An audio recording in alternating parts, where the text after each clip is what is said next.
The coronavirus outbreak has ignited a partisan battle over whether the U.S. should enact measures to make it easier to vote by mail in the fall election.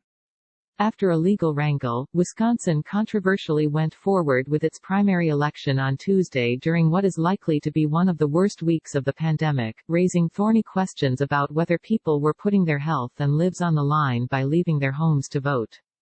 Some are warning that Wisconsin could be a harbinger for things to come on November 4 if the coronavirus lingers or kicks back up in the fall, putting poll workers and voters at risk.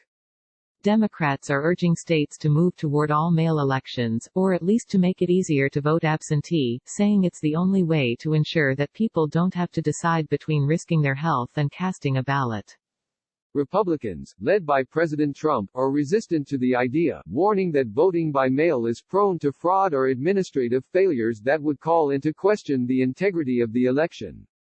Republicans should fight very hard when it comes to statewide mail-in voting, Trump said over Twitter on Wednesday. Democrats are clamoring for it. Tremendous potential for voter fraud, and for whatever reason, doesn't work out well for Republicans.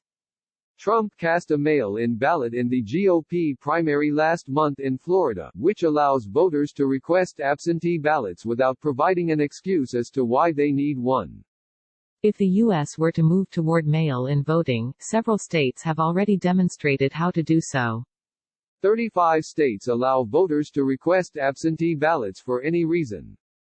Washington, Oregon, Hawaii and Colorado only vote by mail, and several other states already incorporate voting by mail as an option beyond just absentee voting. One example is California, where any registered voter is allowed to request a ballot through the mail ahead of Election Day. Alabama recently added the coronavirus to the list of reasons that voters can request an absentee ballot. And Georgia has moved to make it dramatically easier for voters to receive absentee ballots for its May primary, mailing absentee request forms to nearly 7 million voters in an effort to encourage people to cast their ballots remotely during the coronavirus pandemic. Iowa has done the same. Voting rights advocates say they don't expect the nation to move to an all-mail election by November, and most believe that there should still be an in-person option for casting a ballot. However, liberals say modest changes could be made between now and the election to accommodate voters who want to avoid lines and crowds at the polls, including a move to allow no-excuse absentee balloting, doing away with notarization requirements for absentee ballots and allowing absentee ballots to be postmarked as late as Election Day. There's plenty of time for these laws to be passed nationally and at the state level to facilitate this by November, said Ezra Rosenberg, co-director of the Voting Rights Project for the Lawyers Committee for Civil Rights Under Law. It's important that there is still an in-person voting opportunity. Communities of color are historically less likely to vote by mail. But these changes would be very helpful during this time. Vote by mail has strong support from Democrats on Capitol Hill, including House Speaker Nancy Pelosi, D. Califf. The House version of the coronavirus stimulus bill rolled out by Pelosi last month included $4 billion in funding to go to states to make changes to elections in the midst of the coronavirus pandemic.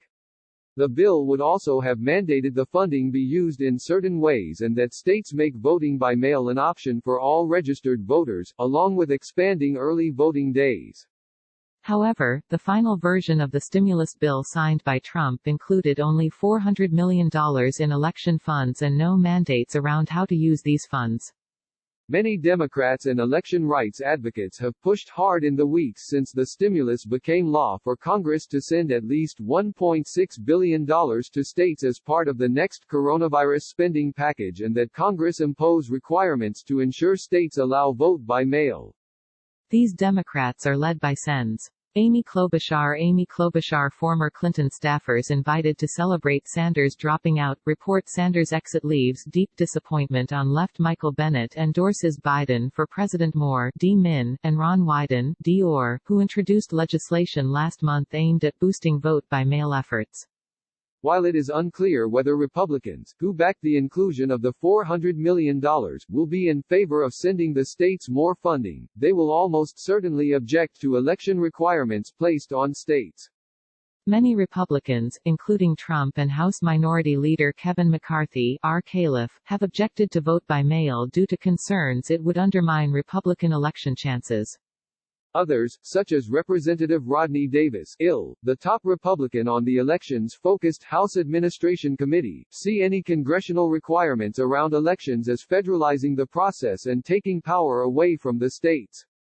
Adam Brandon, the president of the conservative group FreedomWorks, told TheHill that vote-by-mail efforts open the elections up to ballot harvesting and social pressures for voters from within their own households that they wouldn't face in the privacy of a voting booth.